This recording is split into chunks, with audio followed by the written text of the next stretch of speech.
So we've got the setup here for the Skillshare class. Got the microphone, got the camera, and hopefully it turns out well. Probably gonna have to do a few takes, but yeah. Just thought I'd show you the little gizmos and gadgets we use.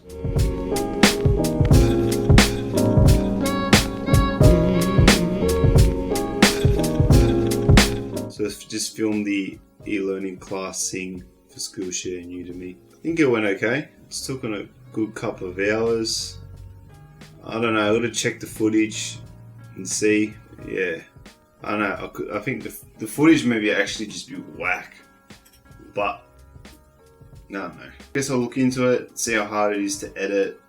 I reckon it's going to be a lot of time editing because I made so many mistakes in every single clip. I don't know, we can always refilm it, so yeah. So just got an emergency email from a client from our friends at EmploySure. They need a t-shirt template done, like ASAP, like by today. So I put this video class thing on hold and try and get onto that. It looks pretty simple. Just got to put some designs on shirts and just get this and just get the template ready for their screen printers, I think. So yeah, that shouldn't take me too long. And then hopefully get back to maybe just editing some of the footage. Fingers crossed that it's decent and it can be used. So we'll see. I just need to tidy up this office. It's just camera gear and just tech stuff everywhere. So it's just packed tripods, microphones, GoPro stuff.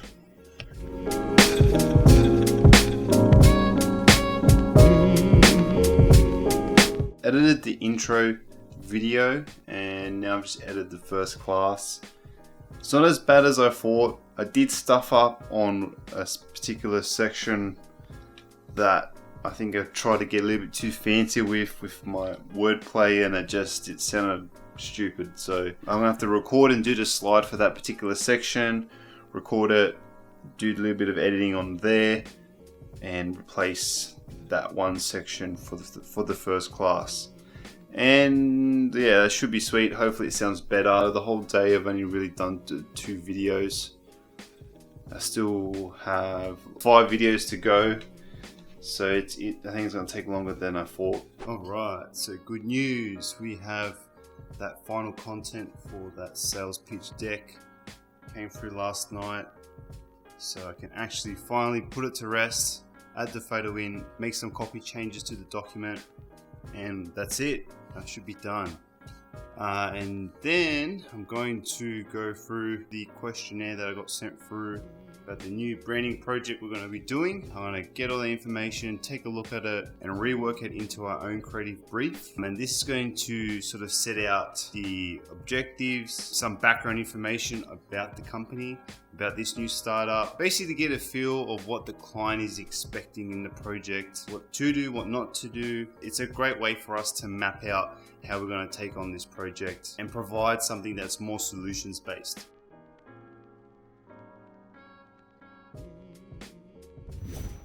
So how do we use research in design? So a lot of times with branding or brand identity projects, one of the common things I get asked is, do you have to do the design research phase within brand identity project? Is it necessary? Do you have to do it? Can you just skip it and just go straight to design? The reason why we always include this phase within our design process is that it's part of the formula that we've been using over the years that's worked. We've tested this formula with every single project we've ever done, and we've made improvements, taken things out, and refined it to a point where we know we're going to get a good result at the end. So essentially, if we were to remove this section out of our framework, it increases the risk of the project going wrong and having a design that the client doesn't like, we don't like, and nobody's happy.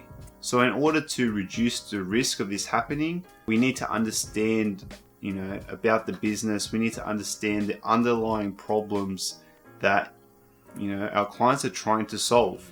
So instead of just designing stuff that may look nice, may look pretty, we want to design stuff that, is solutions based. So that's why we go in depth when we ask questions about your business, what you're trying to do, who you're trying to target, why you're trying to target them. So once we gather all this information, we can put it within one document, which we can refer back to, our clients can refer back to, and when we're making design decisions. So we're not making subjective decisions, we're making decisions based on achieving actual goals that were set out in the beginning of the project. Even with the most basic brand identity project, essentially if we're cutting everything out and just designing the logo itself, we still need to follow the steps. If not, we're pretty much designing blind. So if we don't do any research, we don't find out any background information about the organization or the company, essentially we're just guessing. We're just guessing what the client wants. We're just guessing what their customers expect. Essentially the risk just increases, and more than likely we're just going to design something that is useless. Hopefully that gives you more context of why we use research within our design process. If you want your project to run smoothly and you want a good result at the end, then that's how we do it. That's part of our secret formula. So we've got a meeting at 9:30. So we're just going to go through and I'm going to finalize the creative brief for that brand identity project. So hopefully that'll probably go for like half an hour and get that information I need so I can sort of tie that up and get started on the fun stuff, which is doing the research, doing the concepts, and doing the actual refined design. So yeah.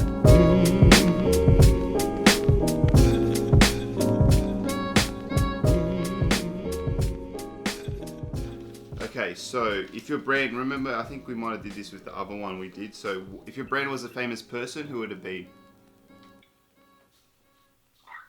This is a hard one. So based off your keywords, so that you put in here, if I can fucking find them. Okay, so innovative, future, trusting, precision.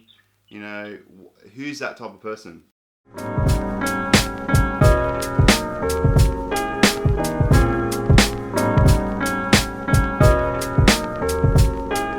So just had the phone meeting.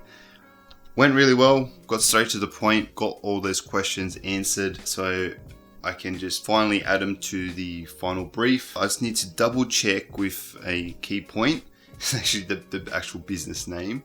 So I'm going to talk to their CTO and double check, make sure we don't design something with the totally wrong name. So, oh yes, and of course, you know what's in here. I don't have to tell you guys. I should be smushed it a bit, but looks good. So at the moment I'm like halfway there. This is the good stuff. This is all the bad stuff, and you see how I trimmed it all up into little pieces. It makes it even more annoying because now I need to trim this up and fit them exactly. Whilst it's going to be out of sync and my voice is going to not match up with the actual footage. So yeah, we'll get there. I just got to reshoot that clip because I was mad out of focus, like really out of focus. It's pissed me off. So this afternoon is not going my way. I stuffed up again with the other Skillshare video. Now I didn't sync the good audio with the video, with the footage of me talking, so of me going through the information via a slide. That was all synced, but as well as the new audio, and I got the 2 out of the 3 right, but now I have to go through pretty much like I did before and assume that it was all synced from the beginning. So yeah, there's literally probably an easier way to do it, but because I don't edit videos, it's not my thing.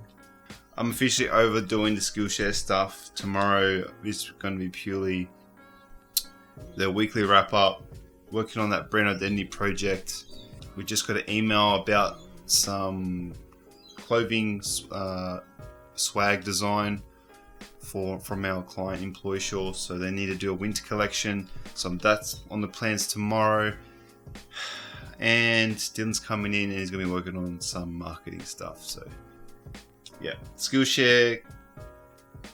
The Skillshare class can get out of my face.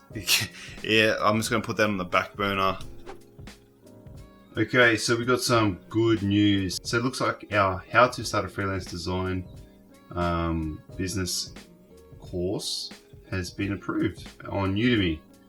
So if you look up on Udemy, you should be able to find the actual class.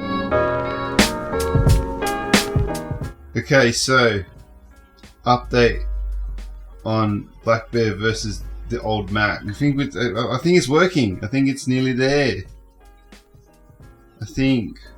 Oh, no, it's saying relaunch. It was looking promising. A lot of the other stuff loaded up, and all the programs aren't working. So Dylan can't do anything.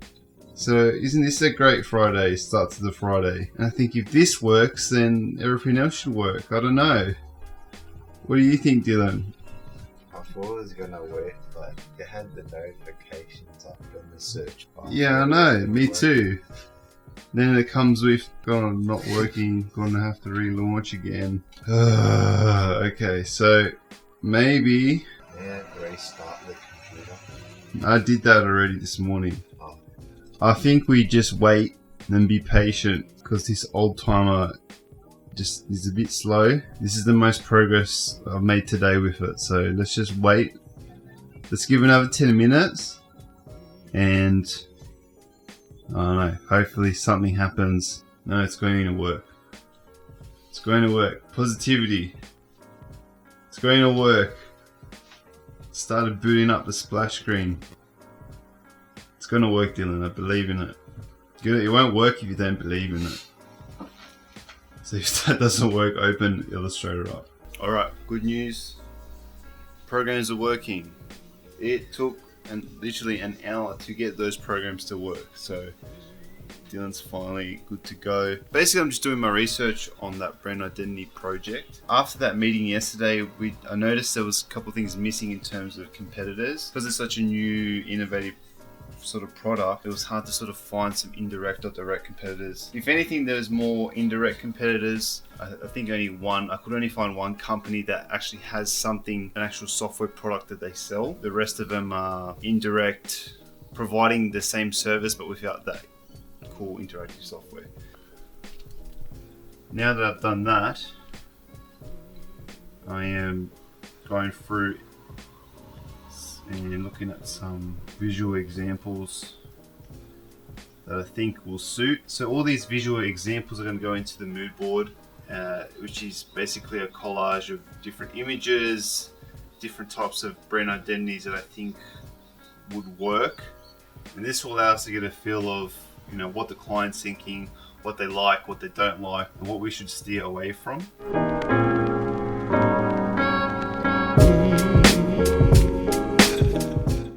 Okay, so we've got the mood boards done. I'm starting to sort of get an idea of, different type of brand marks, logo types that, I think could work in terms of their structure and how they apply it. There's some cool little logo marks here that, I think can be applied to what we're doing, and just experimenting with some color palettes based off the feedback in the creative brief. And there's another sort of direction we can go, a bit more bold fonts, more of an emphasis on the logo type, while this one's a bit more on the logo mark and how we can do something creative there to help convey the brand message. We'll see what the client thinks, get their feedback.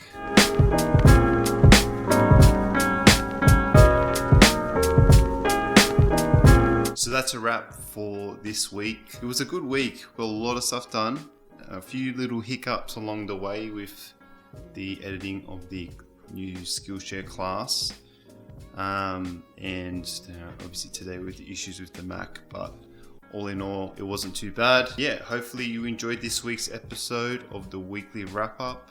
Thank you again for watching. Don't forget to like and subscribe for more creative content, and we'll see you guys in the next one.